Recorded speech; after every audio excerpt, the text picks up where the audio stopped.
Alright guys, this video's about an MMO that has seemingly come back from the dead, and with that I assumed maybe they got rid of the kind of bullcrap that would kill any MMORPG in the first place. I'll cut to the chase, they did not. Spoiler alert, every MMO I've played ever eats blood right for breakfast, and I've played some boring MMOs, some MMOs that have the mechanical intrigue of a raw potato, and I've played MMOs that have graphics that look comparable to the result of drinking too much. Unfortunately, blood right does all of these bad things really well. It is great at not being great, so I'll jump into why that is, and believe it or not, this video is still broken up into pros, cons, and lastly a final verdict, and I'll timestamp those now, so if you guys want to skip to that, you can, and leading up to that, I'll just have some live moments of me playing blood right, so you guys can hear my thoughts as I go.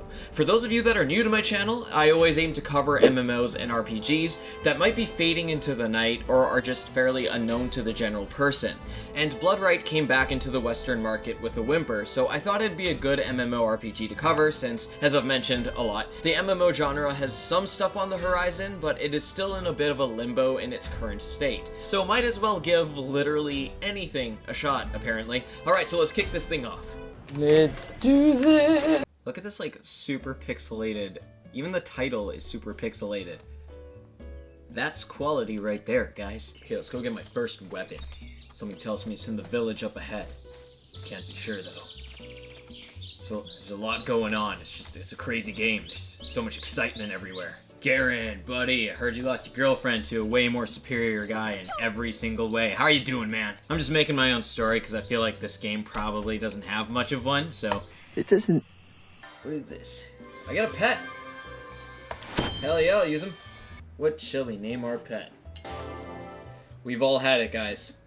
We've all had it. You get a pet right off the bat, and then you get a mount in the next quest right off the bat. Usually they're like, oh man, dude, you're gonna, like, you can get to level 15, you can get your mount, but you gotta have like 5 gold, bro. And then like you spend the day trying to like suck dick at like the local town hubs and stuff with all the players just so they'll give you some money so you can get your mount, because you're getting tired of running around all over the damn place. I'm looking at you, Lord of the Rings Online. I am curious to see why this game died in the West before it came back.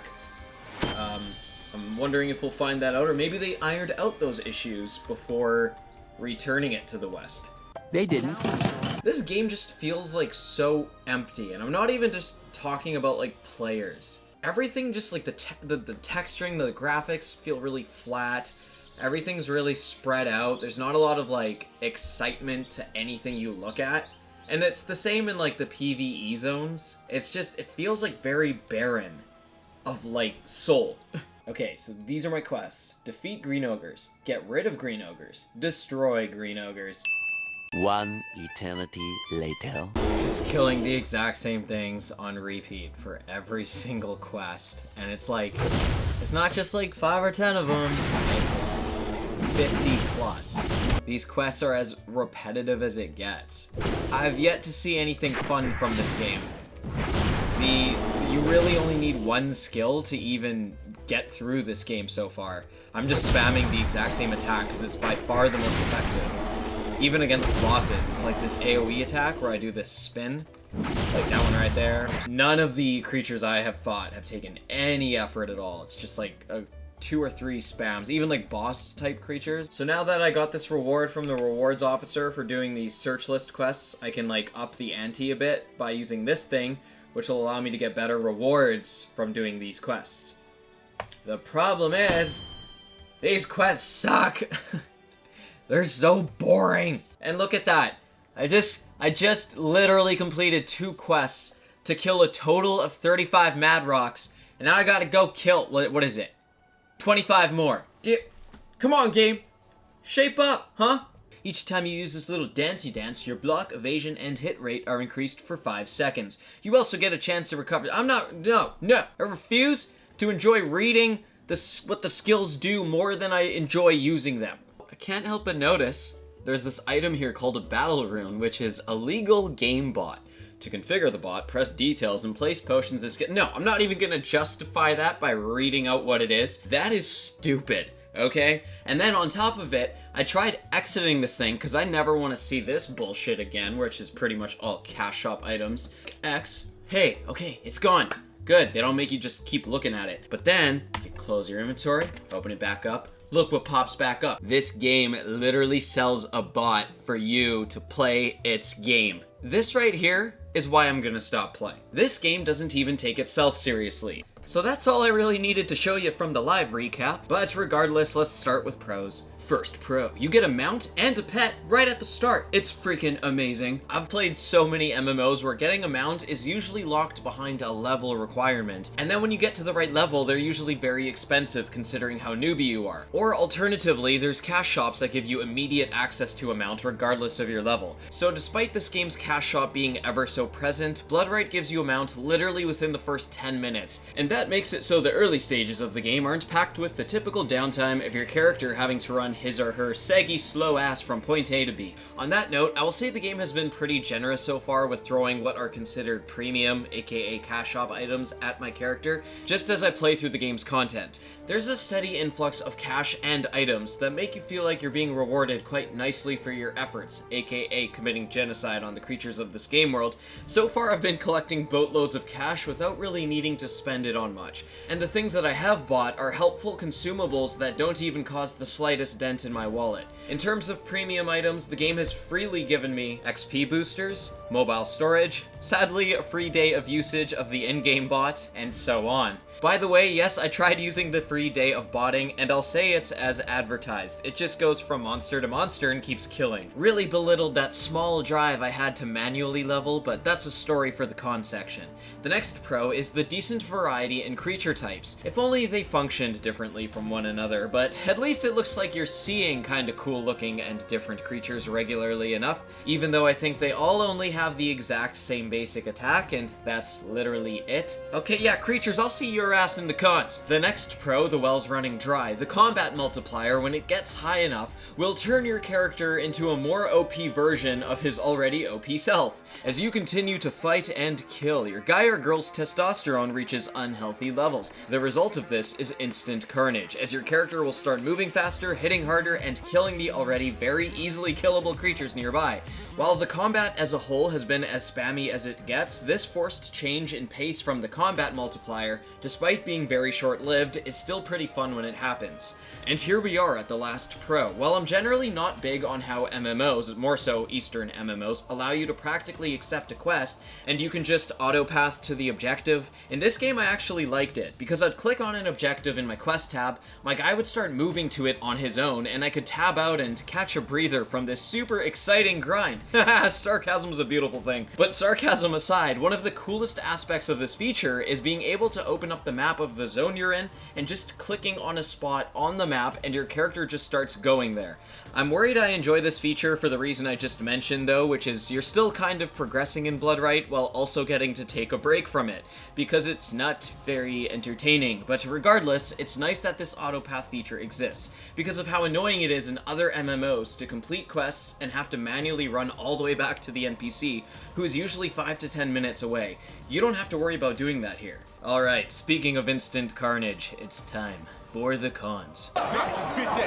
Number 1, this game is as generic as it gets. There is nothing new here. Generic classes to choose from, generic kill and fetch quests, and none of them have been fun, because you just motorboat through all of the enemies, even the supposedly more boss-type monsters, because they hit and get hit like they're made of brittle, and literally only have one attack each, which is the same generic attack every single monster uses. I reached level 30, and this was consistent through every creature I encountered. I'm gonna dive into the specifics on all these areas in just a second, but let's talk about the graphics for a second, shall we? The environments are like completely bland and don't have anything interesting to explore. It just feels like they quickly built this game's world's assets without pouring any soul into the game. Like, oh my gosh, the draw distance. Even maxed out, it is horrendously short range. The thing with MMOs is they are long-term investments, so the most important thing they need to do is immerse us. And a good example of this is, I'm not a amazed by the combat in Lord of the Rings Online, or Elder Scrolls Online.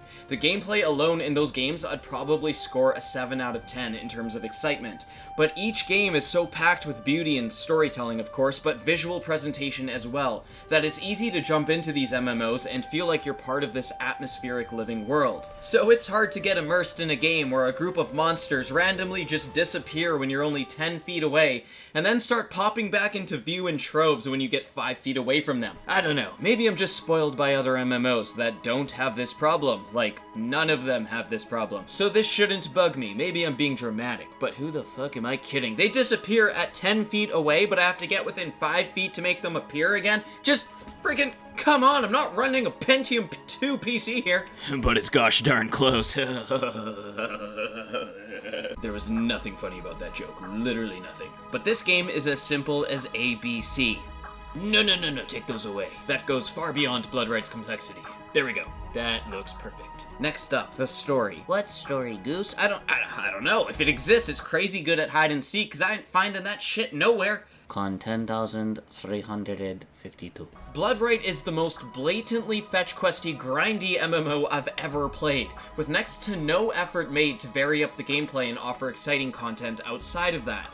This game has just a general lack of effort across all its facets. When it comes to MMOs, they're all pretty similar in the sense that character progression is everything. Progression in Bloodright, whether it be leveling through non-stop identical quests, or very rarely getting new gear to equip but still being stupidly powerful regardless, or the most basic skill trees where you have practically no ability to diversify how your character plays, it's just all so basic. To make matters worse, there are quests that refuse to let you even try them unless you have a group. And what baffles me about this is, why are groups a requirement? Literally no creature has posed even the tiniest challenge at all. So I really don't believe these creatures in these instances are going to be that difficult. That's the first issue. The second issue I have with this is, it seems like I finally came across some content in the game that might be challenging, and I am barred from even getting to that. I am forced to stick to these mindless and horrible quests because the game says no to players entering an instance unless they meet the exact player requirement. Well, guess what, blood fart? Oh, burn, I don't know. That was bad. I doubt I can round up more than half the players playing your game, aka 3, to join me on this group content, so I'm just stuck doing these quests. And the questing is horrible. I got 4 quests at the same time,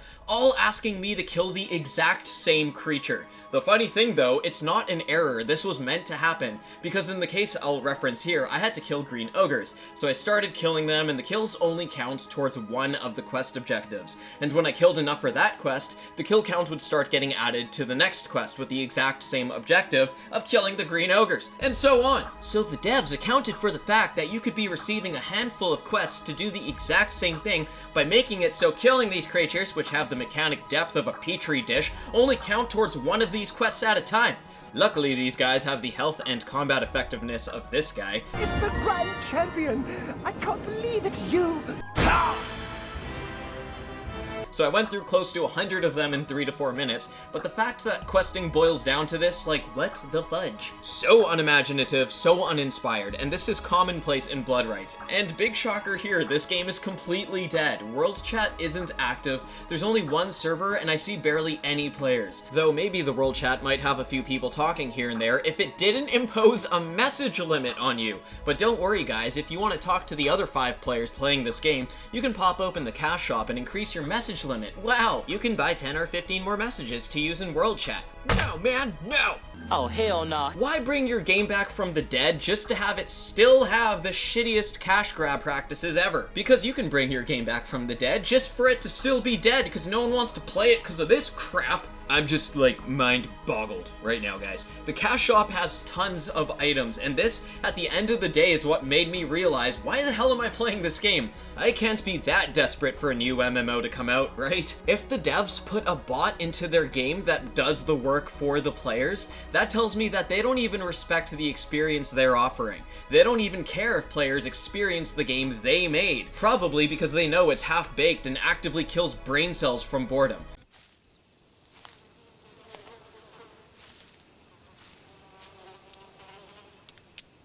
That is one big pile of shit.